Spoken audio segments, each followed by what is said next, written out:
तो गाइस कैसे हैं आप सब लोग। डिवाइन डेथ स्टार की एपिसोड 30 के साथ हाजिर हो। तो लास्ट एपिसोड के एंड पे हमने देखा था कि हमारा योन जो होता है वो मास्टर जोंग के पास खड़ा होता है और इसी के साथ ही वहां पर मिस वीजी पहुंच जाती है। तो मिस वीजी वहां पर आने के बाद दोनों को ग्रीट कर दिया। फिर साथ ही मास्टर जोंग उसे कहते हैं कि तुम कैसी हो। मिस वीजी उसे कहते हैं कि मास्टर मैं बिल्कुल ठीक हूँ और साथ ही वो योन को घूर घूर कर देख रही होती है। फिर साथ उसे कहती है कि अब जबकि तुम्हें यहाँ पर पहले से सारे स्टेप्स के बारे में पता है तो मुझे लगता है कि तुमने यहाँ पर हमारी स्वर टेक्निक को पूरी तरह से रिवाइव कर लिया हुआ है। तुम्हारा योन कहता है हाँ ऐसी ही बात है। तो फिर साथ ही मिस वीजी उसे कहती है क्यों ना तुम यहाँ पर eclipse of the nine sun technique को मेरे साथ प्रैक्टिस करो। हम दोनों मिलकर प्रैक्टिस करते हैं और हम दोनों एक साथ मिलकर यहाँ पर स्ट्रॉन्ग बनेंगे। तो योन उसकी बात सुनने के बाद पहले तो हैरान होता है, फिर साथ उसे कहता है प्लीज मुझे माफ करना लेकिन मेरे पास इतना समय नहीं है कि मैं यहाँ पर तुम्हें प्राइवेट लेसन दे सकूँ, यहाँ पर तुम्हारे साथ प्रैक्टिस कर सकूँ। तो मिस वीजी बेचारी काफी ज्यादा परेशान और शर्मिंदा होती है। जब किसी के साथ ही योन उसे कहता है अब जबकि हम दोनों की तलवारबाजी के स्टाइल्स एक जैसी हैं तो क्यों ना यहाँ पर हम दोनों मिलकर प्रैक्टिस करें। मैं अपनी मार्शल आर्ट्स की टेक्निक परफॉर्म करूंगा, तुम अपनी परफॉर्म करना और मेरे स्टाइल को देखकर तुम कुछ सीख सकती हो। यानी कि जब मैं यहाँ पर प्रैक्टिस करूंगा तुम आसपास खड़ी होकर ये सब कुछ देख सकती हो, अगर देखना चाहो तो देख सकती हो। तो वो उसे कहती है क्या तुम वाकई में यहाँ पर मुझे अपनी ट्रेनिंग दिखाना चाहते हो,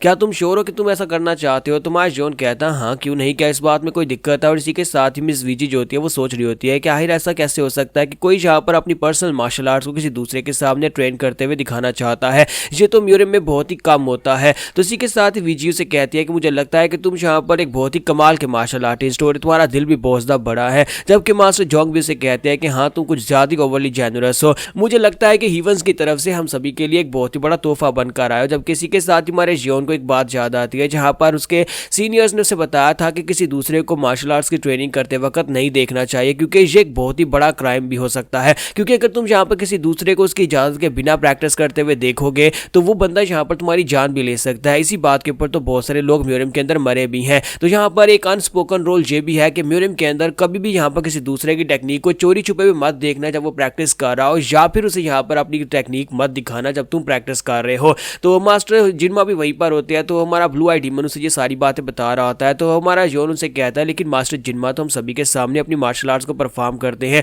ताकि हम सभी लोग सीख सके। तो उसे कहता है क्योंकि हम सभी लोग एक ही स्क्वाड का हिस्सा है और ये हमारे मास्टर हैं, इनका काम है हमें सिखाना, इसी वजह से ये अपनी टेक्निक हमारे सामने रखते हैं। लेकिन हम में से कोई यहाँ पर अपनी फैमिली की टेक्निक को तुम्हारे सामने परफॉर्म नहीं करता होगा और ना ही तुम्हें यहाँ पर किसी ने इजाजत दी होगी कि तुम हमारी फैमिली की टेक्निक को देखो, चाहे हम सभी लोग सेम ही ग्रुप से क्यों ना हो। तो मिस बेग भी उसे कहती है हाँ यहाँ पर इस बात को समझ लो कि ये एक अनस्पोकन रूल है। तो हमारा योन जो होता है अब यहाँ पर इस रूल को तो तोड़ चुका है, पहले यहाँ पर उसको इजाजत देकर के तुम मेरी प्रैक्टिस को देख सकती हो। तो इसी के साथ ही वो दोनों अब यहाँ पर अपनी अपनी तलवार निकालते हैं। तो हमारा योन उसे कहता है कि मैं अपनी रेडियंट स्वर्ड आर्ट स्टाइल को यूज करूंगा जबकि तुम यहाँ पर अपनी इस eclipse of the nine sun technique को प्रैक्टिस करोगी। मेरी और तुम्हारी टेक्निक के अंदर ज्यादा फर्क नहीं है क्योंकि मैंने तुम्हारी टेक्निक को देखकर उसको अपग्रेड करने के बाद अपनी टेक्निक को बनाया है। और इसी के साथ ही हमारा योन वहां पर अपनी प्रैक्टिस करना स्टार्ट करता है और मिस वीजी जो होती है उसको देख रही होती है। तो जब मिस वीजी वहां पर उसकी टेक्निक्स को देख रही होती है तो वहां पर उस फिर से इनर डीमन के अंदर चली जाती है जहां पर वो उसे क्लियरली से नजर आ रहा होता है कि वो अपने आप को यहाँ पर सारी जिंदगी एक जीनियस समझती रही, लेकिन असल जीनियस तो ये है जो कि बिल्कुल एक ड्रैगन की तरह है जिसके मुंह के अंदर एक ऑर्ब है जो कि बहुत ही जल्दी आसमान के ऊपर जाने के बाद एक पूरी तरह से एक ड्रैगन बन जाएगा और आसमान में उड़ना शुरू कर देगा। यानी कि मिस वीजी ये समझ रही है कि वो कभी यहाँ पर इसके लेवल तक नहीं पहुंच सकती, ये एक बहुत ही महान इंसान बनेगा और एक हीवनली मास्टर बनेगा। अब ट्रेनिंग का सेशन खत्म होने के बाद अब जो नेक्स्ट सीन जो होता है हमें ऑफिस का दिखाते हैं जहां पर जोंगनेन सेक्टर का सेक्टर लीडर बैठा होता है, मिस इल्शिन भी उसके पास ही होती है। तो मिस इल्शिन जो होती है वहां पर हमारे जोन की तरफ देखती है और कहती है देखो तो जरा इसकी किस्मत कैसी बदली है। मैं जहां पर इस लड़के को देख रही थी, यानी लास्ट टाइम मैंने इस लड़के को रिक्रूट किया था, मैंने इसे यहाँ पर रिक्वेस्ट भी की थी कि हमारे सेक्टर लीडर का पर्सनल डिसाइपल बन जाए और आज देखो इसने यहाँ पर मेरे हस्बैंड की उस खोई हुई मार्शल आर्ट्स को दोबारा से रिवाइव कर दिया है। क्योंकि वो बंदा यानी कि वो बंदा स्वर्ड इंसेस्टर जिसने दीवार के ऊपर वो निशान डाले थे वो मिस इल्शिन का हस्बैंड था। तो हमारा योन जो होता है उनके सामने खड़ा होता है, साथ ही वहां पर जो गद्दी के ऊपर लड़का बैठा हुआ है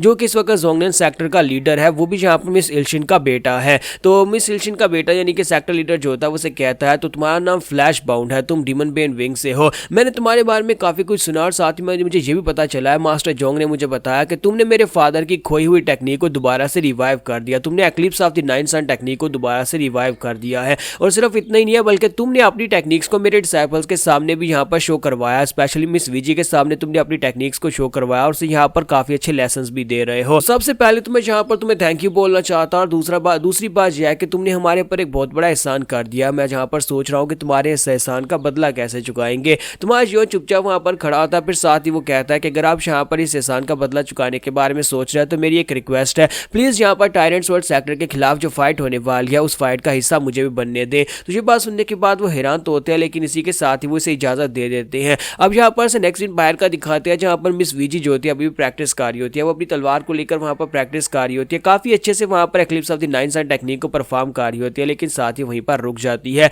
तो अपने मास्टर से कहती है कि मास्टर मेरा मन नहीं लग रहा है इस टेक्निक को ठीक तरह से परफॉर्म करने में। तो मास्टर से कहते हैं कि तुम फोकस नहीं कर पा रही, लगता है कि तुमने यहाँ पर उस लड़के जियोन को अपना टारगेट बना लिया, उसको अपना गोल बना लिया कि तुम्हें उससे आगे निकलना है। तो वो कहती है कि मास्टर प्लीज मुझे माफ करिएगा, मैं आपका टाइम वेस्ट कर रही हूँ, मुझे नहीं लगता कि मैं कोई इतनी बड़ी प्रोडिजी हूँ, मैं कोई इतनी टैलेंटेड लड़की हूँ जितना मेरे बारे में सोचते थे। तो मास्टर जोंग कहता है कि ये सब कुछ जियोन की वजह से हो रहा है, तो मैं तुम्हें बता दूं कि तुम्हें उसकी वजह से यहाँ पर इस तरह सोचने की जरूरत नहीं है। तुम एक कमाल की जीनियस हो, हर एक कमाल का जीनियस जो होता है उसके ऊपर भी यहाँ पर हीवंस की लिमिटेशंस होती हैं। यहाँ पर देखो तो सही, उसे किस्मत ने कितना अच्छा कमाल का टैलेंट दिया है कि वो किसी भी टेक्निक को देखकर रिवाइव कर सकता है, उसको अपग्रेड कर सकता है, उसको याद कर सकता है, लेकिन इसके साथ साथ यहाँ पर इसके अंदर कुछ खामियां भी हैं। तो जब वहां पर देखते हैं कि मिस वीजी जो होती है वो पूरी तरह से उदास और इनर डीमन में फैल हो चुकी है, तो मास्टर इसी के साथ उसे वहां पर एक बात बताते हैं। वो उसे बताते हैं कि तुम यहाँ पर जॉन की तरफ देख देख कर ये सोच रही हो कि वो लड़का एक दिन यहाँ पर एक बहुत ही कमाल का मार्शल मास्टर बनेगा। हाँ, ये बात वाकई में सच है, लेकिन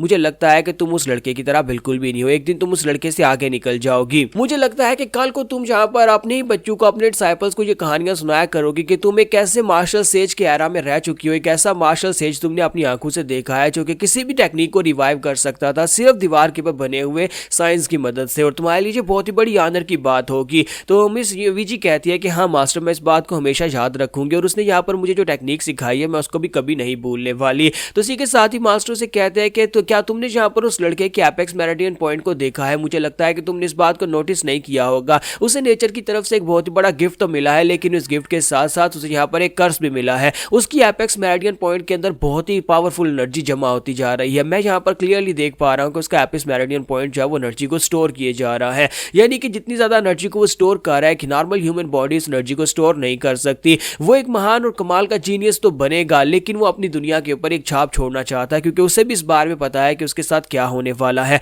वो एक डिवाइन डेथ स्टार है, यानी कि वो यहाँ पर ज्यादा अरसा जी नहीं पाएगा, चाहे वो कितना ही महान क्यों ना हो, चाहे वो कितना ही मार्शल आर्ट्स को परफॉर्म करने वाला क्यों ना हो, चाहे वो कितनी मार्शल आर्ट्स की टेक्निक्स को क्रिएट क्यों ना कर लो। तो मिस वीजी कहती है कि मास्टर इस बात का क्या मतलब है? तो मास्टर से कहता है कि उस बेचारे के पास ज्यादा समय नहीं बचा। हालांकि उसे पता है कि उसके पास ज्यादा समय नहीं बचा, लेकिन इसके बावजूद वो मार्शल से इस दुनिया के ऊपर अपनी छाप छोड़ने की कोशिश कर रहा है। वो चाहता है कि दुनिया उसको पहचाने और दुनिया में उसका नाम हो। वो ये चाहता है कि दुनिया को पता चले कि उसके जैसा एक मार्शल सेज भी इस दुनिया में था। तो मेरे जैसा एक फेलो मार्शल मास्टर भी उसे अपनी तरह ही एक मार्शल मास्टर समझकर उसकी रिस्पेक्ट कर रहा है, सिर्फ और सिर्फ उसके इस रिस्पेक्ट की वजह से कि वो बेचारा बहुत ही जल्दी मर जाएगा। यहाँ पर हमारी एपिसोड 30 का एंड करेंगे और नेक्स्ट एपिसोड में देखेंगे क्या हमारे जियोन को फाइट का हिस्सा बनने का मौका मिलेगा या नहीं।